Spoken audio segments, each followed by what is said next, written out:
बच्चे देखिए एक क्वेश्चन है, ठीक ना। कह रहा है कि देखो इस फिगर में कोई सर्किल था और इसके बाहर कोई पॉइंट P था और हम इस बाहर वाले पॉइंट P से इस सर्किल पे टेंजेंट PA और PB मैंने ड्रा किया। तो बच्चे आप बताओ, अगर PA और PB दो टेंजेंट हैं तो टेंजेंट के प्रॉपर्टी से PA तुम्हारा क्या होगा, PB के इक्वल होगा, ठीक है बच्चे। अगर यह दो साइड आपके इक्वल होंगे, देखो तो क्या ये आपका यह एंगल, क्या आपका यह एंगल इस एंगल के सेम नहीं होगा। तो यानी कि यहाँ से एंगल PAB बराबर एंगल PBA होगा, ठीक है बच्चे। अच्छा अब देखो, तो चलो मैंने इसको मान लिया x, इसको मैंने क्या मान लिया x, ठीक ना। इसको मैंने भाई x मान लिया, तो लिखेंगे इन एंगल PAB में देखो angle P plus angle A plus angle B बराबर 180 डिग्री होगा। यह प्लस यह 180 डिग्री। देखो P की वैल्यू कितना दिया है 50, ये हो जाएगा x प्लस x बराबर 180, 50 को यहाँ भेजेंगे इंटू x बराबर 130, x बराबर जी कितना होगा 65। तो बच्चे आप बताओ, अगर यह मुझे क्या मिल गया 65, देखो तो मुझे यह एंगल फाइंड करना है, मुझे यह एंगल फाइंड करना है, यह एंगल, ठीक है। तो आप देखो बच्चे, आपके पास भाई क्या रूल है कि देखो अगर ये सेंटर है तो सेंटर से हम टेंजेंट पे जब एक लाइन खींचते हैं, है ना, जब हम सेंटर से जब इस पॉइंट ऑफ, देखो this is called point of contact, ठीक ना। तो यह लाइन OA इस टेंजेंट पे क्या होता है, परपेंडिकुलर होता है, परपेंडिकुलर। यानी कि यहाँ से चूंकि लिखो AO तुम्हारा क्या भाई परपेंडिकुलर है टेंजेंट पे, है ना, टेंजेंट पे। देखो इसलिए यहाँ से एंगल OAP यह पूरा जो तुम्हारा एंगल होगा कितना होगा जी 90 डिग्री, ठीक है ना। अच्छा बच्चे आप देखो, अगर यह पूरा मेरा एंगल 90 डिग्री हो, यह पूरा एंगल 90 डिग्री हो, तो देखो तो इस OAB को क्या मैं एंगल x प्लस एंगल यह बता लिख लूंगा, यानी कि angle x plus angle OAB बता लिख लूंगा। भाई देखो यह एंगल और प्लस यह एंगल, ठीक ना भाई, मैंने इसको लिख लिया, यानी यह एंगल प्लस ये एंगल। और देखो यहाँ से x वैल्यू क्या था 65, तो यहाँ से ये बराबर 90, है ना। तो एंगल OAB फाइंड करेंगे तो क्या आ जाएगा जी, एंगल OAB बराबर 90 माइनस 65 कितना होगा 25 डिग्री, ठीक है बच्चे। देखो तो यह मुझे एंगल क्या मिल गया 25 डिग्री, ठीक है ना। बच्चों एक क्वेश्चन है, कह रहा है कि the surface area of A sphere, यानी यह स्फीयर है, ठीक है, मानते हैं कि भाई कोई स्फीयर है जिसका रेडियस मान लो r है, ठीक ना। तो बोला है कि इसका सरफेस एरिया, यानी कि इसका सरफेस एरिया, तो आपको स्फीयर का सरफेस एरिया कितना होता है जी 4 पाई r स्क्वायर, ठीक है ना। देखो यह भाई क्या है, same is the curve surface area of the right circular cylinder. आशी मतलब राइट सर्कुलर सिलेंडर, यानी कि यह कोई मान लो सिलेंडर है, ठीक ना, यह कोई भाई मान लो क्या है सिलेंडर है, ठीक है, जिसका हाइट मान लो h है, ठीक है, और इसका मैंने मान लिया रेडियस क्या है कैपिटल R है। तो देखो बच्चे ना बोला है कि इसका जो सरफेस एरिया है वह राइट सर्कुलर सिलेंडर के CSA के सेम है, दिस इज कॉल्ड CSA।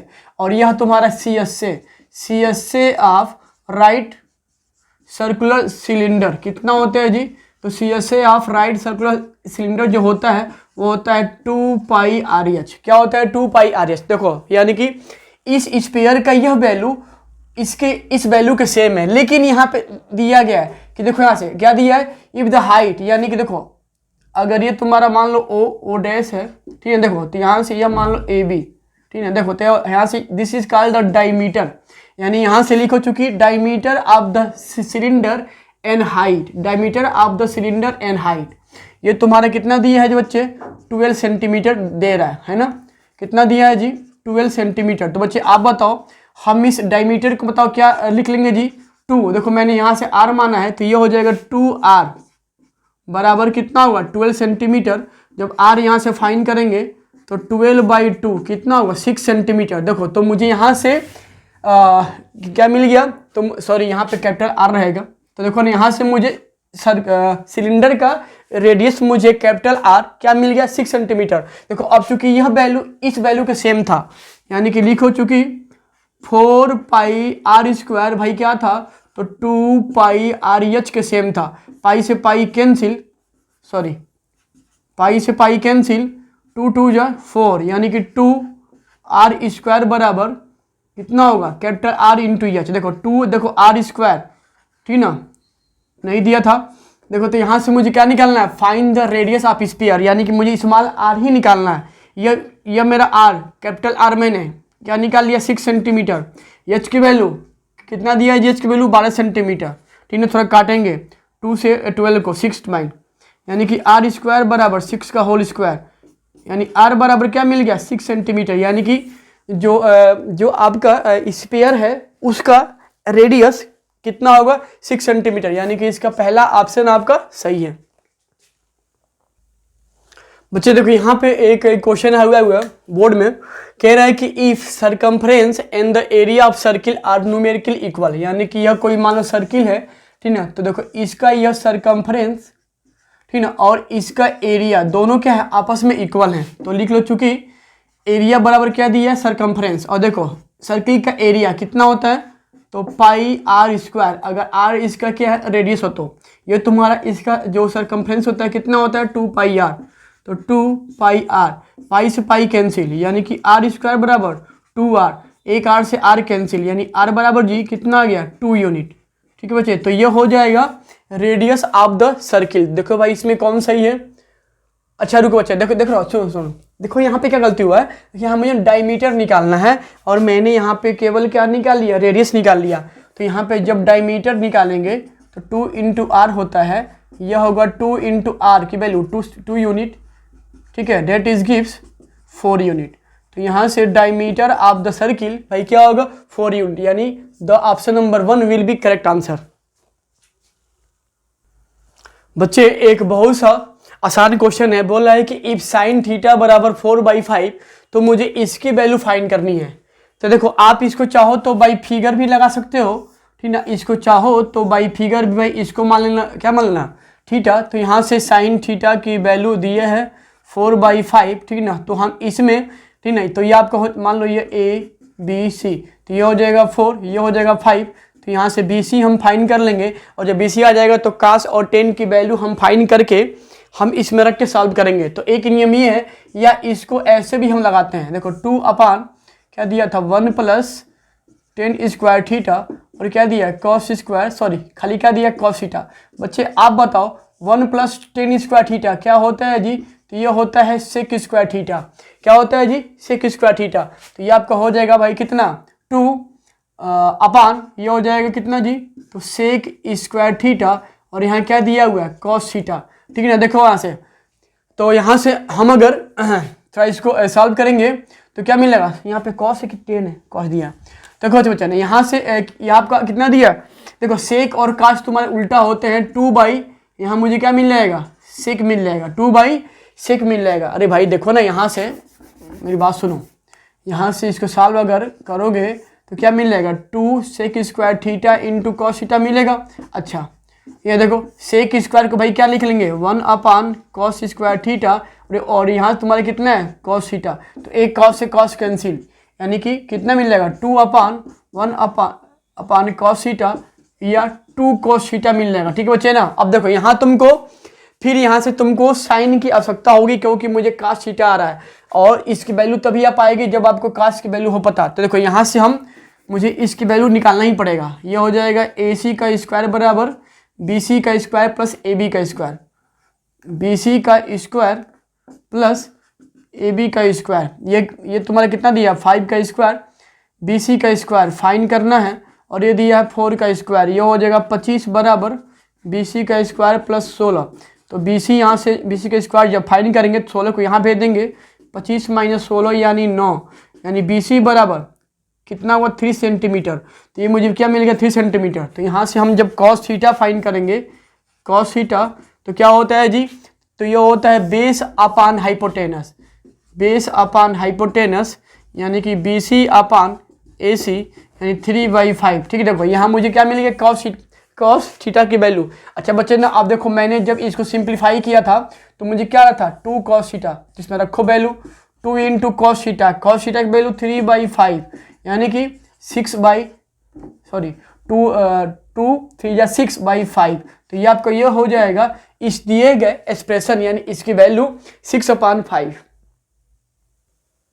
बच्चे यहाँ से एक बहुत ही प्यारा सा क्वेश्चन है, बोल रहा है कि देखो ये कोई 2 पॉइंट थे, इसका दिया कोऑर्डिनेट -3 कामा -4 और ये तुम्हारा कितना दिया है a कामा -5। ठीक है बच्चे, देखो तो बोल रहा है कि देखो ना, इस a का कोऑर्डिनेट ये दिया है, b का कोऑर्डिनेट आपका a में दे रहा है, तो आपको इसी a की वैल्यू फाइंड करनी है, जबकि a से b तक की दूरी 9 यूनिट है।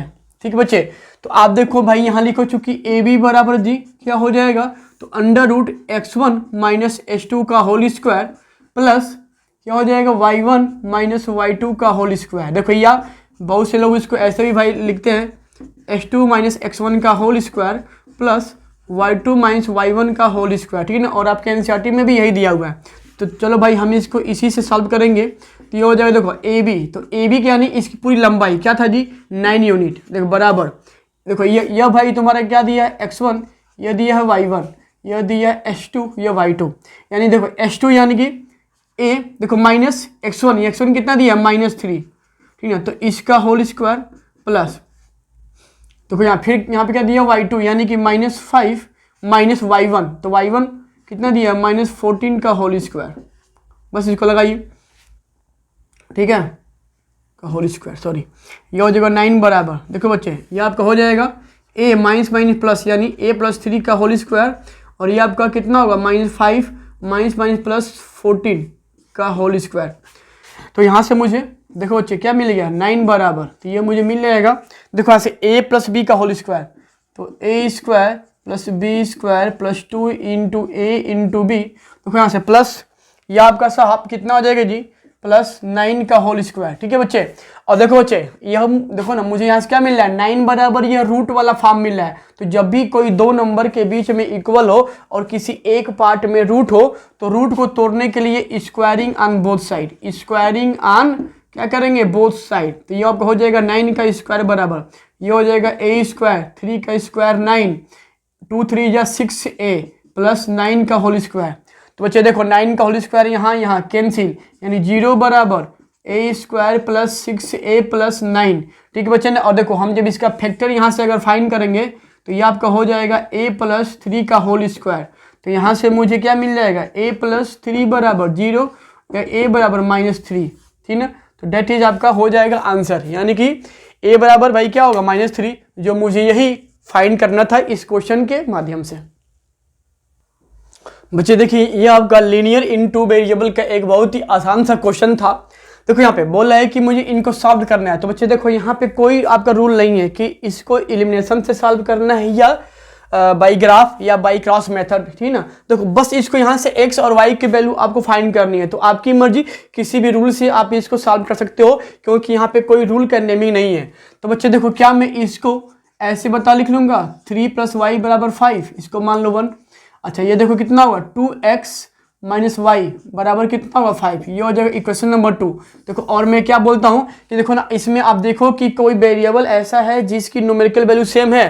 देखो ये 3 है, ये 2 है, सेम नहीं है, लेकिन ये y सेम है, ये प्लस है माइनस में। तो जब कोई वेरिएबल की वैल्यू सेम हो और एक प्लस और एक माइनस हो, तो हम इनको बिना कुछ कहे ऐड कर देते हैं। देखो और जहाँ ऐड करेंगे, ठीक ना, जहाँ पे सिंबल सेम नहीं है उसमें कोई चेंजिंग नहीं होता, यहाँ पे ऐड करने में कोई चेंजिंग नहीं होता।